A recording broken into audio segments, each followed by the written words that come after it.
அமெரிக்காவுக்கு முன் எப்போதும் இல்லாத வகையில் பேரழிவு காத்திருக்கிறது என ஈரான் கடுந்தொனியில் எச்சரிக்கை விடுத்துள்ளது.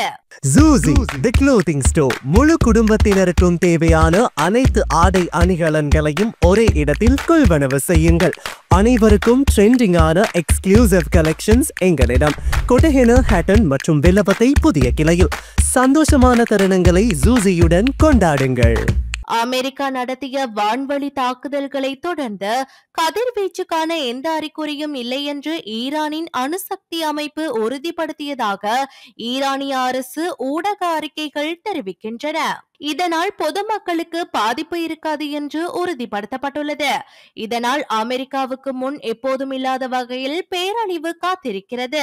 அமெரிக்கா தொடங்கிய போரை நாங்கள் முடித்து வைப்போம் என ஈரான் தலைவர் அயதுல்லா அலி ஹமேனி எச்சரிக்கை விடுத்துள்ளார். ஈரான் தலைவர் ஹமேனியின் பிரதிநிதி கூறும் போது, பஹ்ரைனில் உள்ள அமெரிக்க கடற்படை தளம் மீது தாக்குவோம், தாமதமின்றி உடனே தாக்குதல் நடத்த இதுவே சரியான தருணம் என தெரிவித்துள்ளார். ஆனால் ஈரான் பதில் தாக்குதல் நடத்தினால் அதனை விட அதிக பலத்துடன் நாங்கள் தாக்குவோம் என ட்ரம்பும் எச்சரித்துள்ளார். இதனிடையே அமெரிக்காவின் தாக்குதல்களை தொடர்ந்து ஈரான் இஸ்ரேல் மீது ஏவுகணைகளை வீசி வருவதால் இஸ்ரேலில் தொடர்ந்து சைரன்கள் ஒலிக்கப்பட்டுக் கொண்டிருப்பதாக சர்வதேச ஊடகங்கள் தெரிவித்துள்ளன.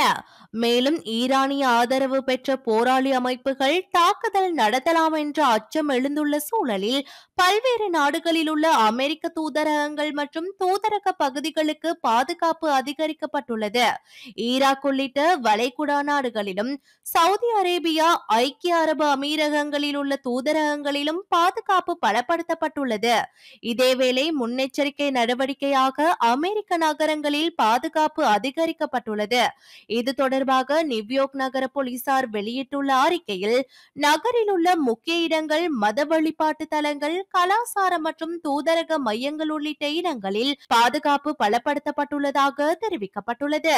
இதேபோல் வாஷிங்டன், கொலம்பியா, லாஸ் ஏஞ்சலஸ் உள்ளிட்ட மாகாணங்களிலும் பாதுகாப்பு அதிகரிக்கப்பட்டுள்ளதாக தெரிவிக்கப்பட்டுள்ளது.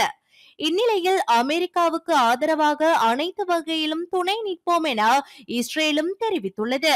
இதுவரை ஈரான் நடத்திய தாக்குதலில் பயன்படுத்தப்பட்ட 470 ட்ரோன்களை தாக்கி அழித்து விட்டோம் என இஸ்ரேல் கூறியுள்ளது. இந்த நிலையில் போரில் அதிகாரப்பூர்வமாக இணைந்து விட்டோம் என்று ஈரானுக்கு ஆதரவாக ஏமன் ராணுவம் அறிவித்துள்ளது. தங்களது கடல் எல்லை பகுதியில் இருந்து கப்பல்களை வெளியேற்றுமாறு அமெரிக்கா உள்ளிட்ட நாடுகளுக்கு ஏமன் ராணுவம் எச்சரிக்கை விடுத்துள்ளது. இதனிடையே செங்கடல் பகுதியில் செல்லும் சர்வதேச வர்த்தக கப்பல்களை குறிவைத்து தாக்குதல் நடத்துவோம் என்று ஈரான் ஆதரவு அமைப்பான ஹவுதி கிளர்ச்சி குழுவினர் அறிவித்துள்ளனர். ஏமனில் ஹவுதி அமைப்பு வலுவாக உள்ள பகுதிகளில் அமெரிக்க மற்றும் அதன் ஆதரவு நாடுகளைச் சேர்ந்த சரக்கு கப்பல்கள் மீது தாக்குதல் நடத்த வாய்ப்புள்ளது.